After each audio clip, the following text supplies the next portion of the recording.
മധുരക്കിഴങ്ങ് പുഴുങ്ങിയത് ബാക്കിയായാലേ ഇനി ആരും വെറുതെ കളയണ്ട.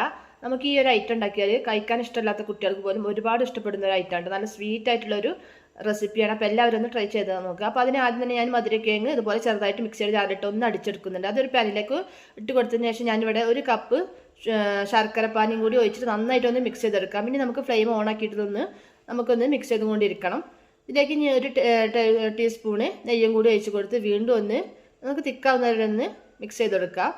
വീണ്ടും ഞാനൊരു ടേബിൾ സ്പൂൺ കൂടി നെയ്യ് ഒഴിച്ച് കൊടുക്കുന്നുണ്ട്. അപ്പോൾ നിങ്ങൾക്ക് നെയ്യിൻ്റെ അളവ് കൂട്ടാം. അതിലേക്ക് ഇനി കുറച്ച് ഏലക്ക പൊടിയും കൂടി ചേർത്ത് കൊടുത്തിട്ട് വീണ്ടും ഒന്ന് മിക്സ് ചെയ്തെടുക്കാം. അതുപോലെ തന്നെ വെളുത്ത എള്ളും കുറച്ച് ഇട്ട് കൊടുക്കാം.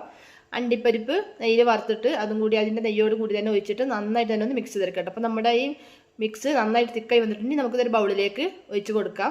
കണ്ടിട്ട് നല്ല തിക്കായിട്ടുള്ള ഒരു ബാറ്റർ ആയിട്ടുണ്ട്.